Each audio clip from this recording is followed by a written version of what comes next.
esta es la situación actualmente. La región de los conflictos ya sabemos cuál es en el mapa. Empezó con el Medio Oriente, la región árabe,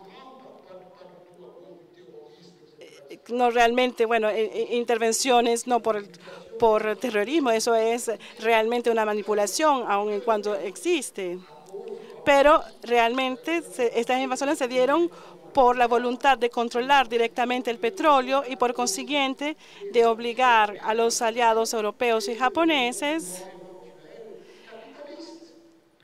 a ponerlos, digamos, en oposición con y también con los capitalistas que no participan en la tríada y convertirse en lo que se podría convertir, es decir, capitalistas nacionales independientes. E imponiendo a la tríada imperialista la negociación con ellos y quizás también responsabilizarlos en cierta medida. Entonces, comenzaron las amenazas, y no son solamente amenazas. Lo que pasó fue que hubo muchas provocaciones con China, con el Tíbet. Y lo que pasa es que también hay provocaciones de Estados Unidos y aliados europeos, aun si los aliados europeos temen a través de la agresión en Asia Central, como en la guerra de Georgia sobre todo, son ya signos de todo esto que les vengo diciendo. Entonces vamos a tener conflictos sumamente graves que estarán a la orden del día. Entonces, mucho me temo que las clases dirigentes de los países imperialistas tomen esta opción o se alíen con algunos países europeos y que se muestran como la única opción capaz de impedir los desafíos del sur en cuanto a la posibilidad de poder imponer condiciones mucho más justas para sus países. Que en las etapas anteriores. La alternativa, pues, es una lucha en todos los niveles, luchas sociales, por supuesto. Desgraciadamente, es que durante esos últimos 30 años el movimiento social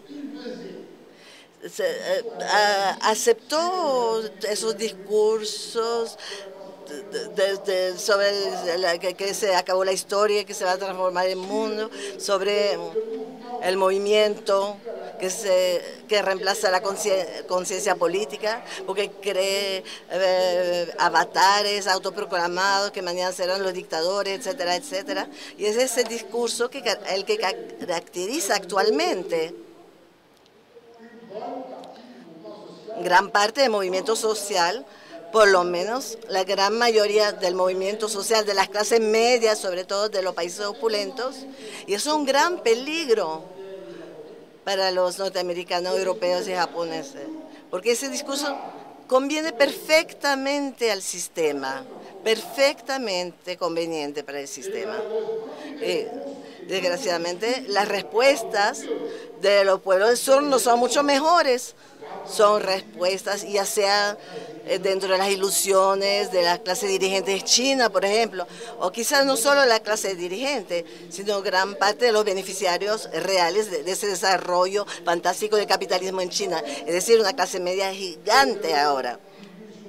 La ilusión de un capitalismo o de un desarrollo dentro del marco del capitalismo. Mi tesis siempre ha sido que no es dentro del marco del capitalismo o en la perspectiva capitalista que el reajuste a escala mundial puede hacerse.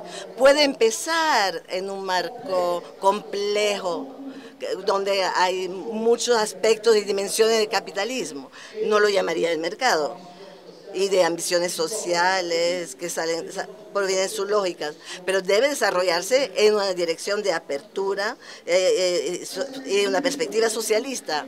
Todas esas ilusiones son muy, muy fuertes, quizá más fuertes en los países emergentes, que parece que están logrando, que tienen éxito, como China, por ejemplo.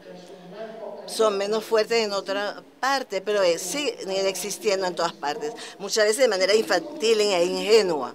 Y luego hay otras ilusiones que no son mucho mejores que la unión al socialismo imperialista o imperialismo social de gran parte por parte de gran parte del público, para usar un término vago, en los países occidentales, con ilusiones para religiosas, para políticas, para cualquier cosa, quizá con fórmulas variadas.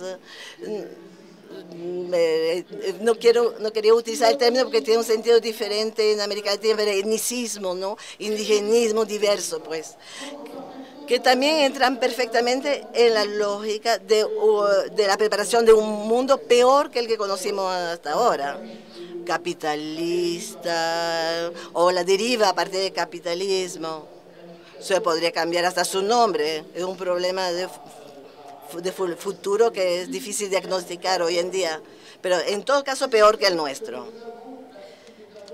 Eso es lo que tenemos si vemos el mapa político real, verdadero, sin satisfacernos con nuestras victorias, nuestros progresos modestos.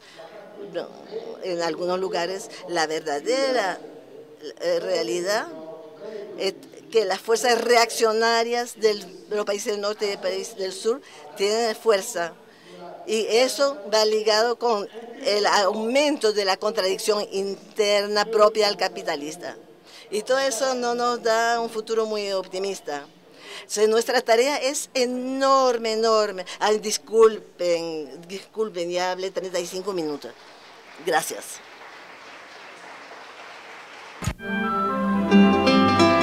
Gobierno Bolivariano.